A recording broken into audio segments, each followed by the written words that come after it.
जो जरूरत है वो ये थी कि हम बहुत सालों से कहानी सुनते आ रहे हैं, और ये पता नहीं इसका जो कैरेक्टर है, नाम जो है वो सही है या गलत है मुझे, लेकिन मैं आपके सामने पढ़ता हूं। हम हमेशा से सुनते आ रहे हैं कि कोटा में लगातार आत्महत्याएं होती रहती है, बच्चा इतना प्रेशर में आता है, लगातार आत्महत्याएं होती है, और हर साल 5-6 बच्चा सुसाइड कर लेता है। एक छोटी सी कहानी है, मैं आपके सामने पढ़ के सुनाता हूं, आप जरूर पढ़िएगा।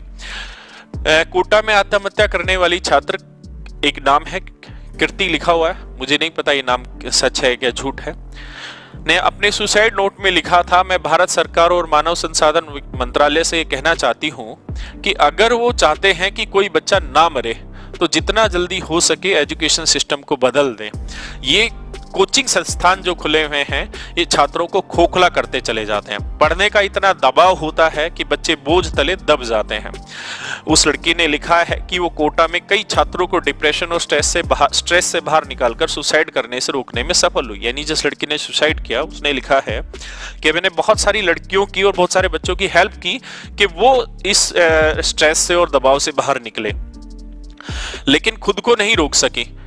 बहुत लोगों को विश्वास नहीं होगा कि मेरे जैसी लड़की जिसके 90% मार्क्स हों वो भी सुसाइड कर सकती है, लेकिन मैं आप लोगों को समझा नहीं सकती कि मेरे दिमाग और दिल में कितनी नफरत भरी है इस एजुकेशन सिस्टम के प्रति। अपनी माँ के लिए उसने लिखा, आपने मेरे बचपन और बच्चा होने का फायदा उठाया और मुझे विज्ञान पसंद करने के लिए मजबूर करती रही। मैं भी विज्ञान पढ़ती रही ताकि आपको खुश रख सकूं।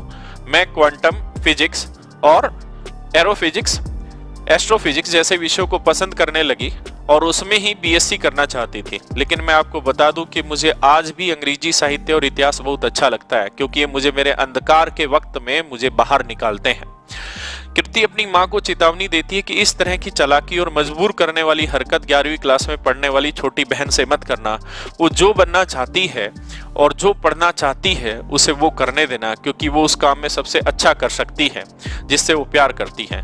इसको पढ़कर मेरा मन भी विचलित हो गया कि इस होड़ में हम अपने बच्चों के सपनों को छीन रहे हैं। आज हम लोग अपने परिवारों से प्रतिस्पर्धा करने लगे, कंपटीशन करने लगे कि फलां का बेटा डॉक्टर बन गया, बेटी डॉक्टर बन गई, इंजीनियर बन गया, फलां का बेटा सीकर कोटा हॉस्टल में है और हम भी वहीं बच्चों को पढ़ाएंगे। उस बच्चे के सपने कुछ भी हो, लेकिन आप अपने सपने उस बच्चे के ऊपर थोप देते हैं। आज हमारे स्कूल हो या कोचिंग संस्थान हो, बच्चों के पारिवारिक रिश्तों के महत्व को ही खत्म कर रहे हैं। वो महत्व सिखा ही नहीं पा रहे, उन्हें असफलता और समस्याओं से लड़ना नहीं सिखा पा रहे हैं। उनके जहन में सिर्फ एक दूसरे से प्रतिस्पर्धा के भाव भरे जा रहे हैं, जो जहर बनकर उनकी जिंदगियां लील रहा है। जो कमजोर हैं वो आत्महत्या कर रहे हैं, वे थोड़ा मजबूत हैं वो नशे की ओर बढ़ने लग रहे हैं। जब हमारे बच्चे असफलताओं से टूट जाते हैं तो उन्हें ये पता ही नहीं कि इससे कैसे निपटा जाए। उनका कोमल हृदय इस नाकामी से टूट जाता है, इसी वजह से आत्महत्याएं बढ़ती रहती हैं। मेरे प्यारे बच्चों, मैंने ये कहानी आपको सुनाई है, आपने इस बात को ध्यान से पढ़ा होगा, मेरी बात को सुना होगा। उसने लिखा है कि बच्चों का हृदय कोमल होता है और वो टूट जाते हैं। वो टूट क्यों जाते हैं? उसके बहुत सारे कारण हैं। कुछ कारण, सबसे पहला, वो अपने माँ बाप से दूर रहते हैं हॉस्टल में, उस जगह पे जहां वो ना जानते हैं ना पहचानते हैं। बस माँ बाप ने कंपटीशन के चक्कर में और अपने सपनों के चक्कर में बच्चों को अपने से दूर ले गए और वहां ले गए जहां सिर्फ और सिर्फ कंपटीशन है, जहां सिर्फ और सिर्फ कंपटीशन है। ना उसकी पर्सनल ग्रोथ पे ध्यान दिया जाता, ना उसकी फिजिकल ग्रोथ पे ध्यान दिया जाता, ना सेटिस्फेक्शन पे ध्यान दिया जाता, ना उसको पारिवारिक रिश्तों पे और समाज का कोई भाव दिया जाता। वो बच्चा या बच्ची, वहां हमारी बेटी इतना दबाव में आ जाती है। उस दबाव के कारण है सबसे पहला कि इनकी फीस 1.5-2 लाख होती है। जब इतनी ज्यादा फीस इनके पास होती है और कोई पेरेंट्स जो एक साधारण परिवार का व्यक्ति है वो अपने बच्चों पे अगर 1.5-2 लाख रुपए फीस जमा करता है, साथ में वहां हॉस्टल में रहना खाने पीने की फीस जमा करता है, तो ये उनके लिए सच में बहुत मुश्किल हो जाता है। वो पेरेंट्स धीरे धीरे उस फीस के नाम का दबाव बनाना शुरू कर देते हैं उन बच्चों के ऊपर। दूसरी चीज, वो बच्चे अपने माँ बाप से दूर रहते हैं तो जब उनके ऊपर डिप्रेशन धीरे धीरे हावी होने लगता है तो उनको कोई कंधा देने वाला नहीं मिलता, उनको कोई समझाने वाला नहीं मिलता। तीसरी चीज जो उनको घेरती है वो उनके आसपास का माहौल घेरता है।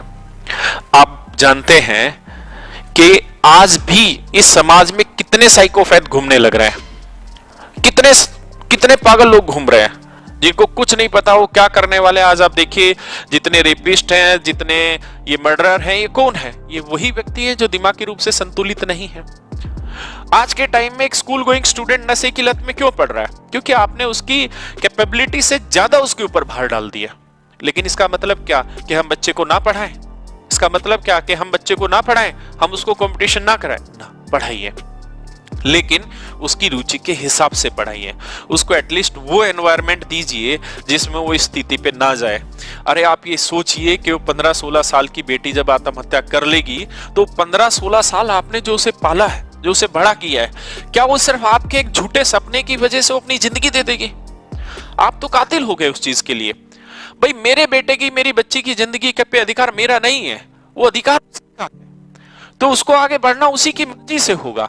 बस हम गाइड करें, हम उन पे कहां का प्रेशर रिलीज कर सकते हैं, कहां का उनका प्रेशर हटा सकते हैं, हम उनको बेटर कोचिंग प्रोवाइड करवा सकते हैं और सस्ते रेट में प्रोवाइड करा सकते हैं। मतलब बेहतरीन कोचिंग बहुत सस्ते रेट में हम प्रोवाइड करा दें। उससे क्या होगा कि बच्चे के ऊपर एक मेंटल प्रेशर नहीं होगा, क्योंकि उसको क्वालिटी वही मिल रही है। दूसरी चीज उसके घर के नजदीक मिलने लग रही है, वो डाउट सेशन वहां पे क्लियर कर सकता है और बहुत सारा छात्र अपने माहौल में ही रह के काम कर सकता है। हम भी सरकारी स्कूल से पढ़े हुए हैं और आज इस मुकाम पे पहुंचे हैं। क्या सारे ही प्राइवेट स्कूल के बच्चे भी इतने बड़े मुकाम पे पहुंचे? नहीं। मैं जिस माहौल पे हूं, धीरे धीरे मैं उसी माहौल से उठना सीखूंगा तो मैं बड़ा हो पाऊंगा। अगर मैं अपने एकदम से अपने माहौल को बदल के और बहुत बड़े एक सोशल सेटअप में चला जाऊंगा तो या तो मैं कोलैप्स हो जाऊंगा ऐसी स्थिति में।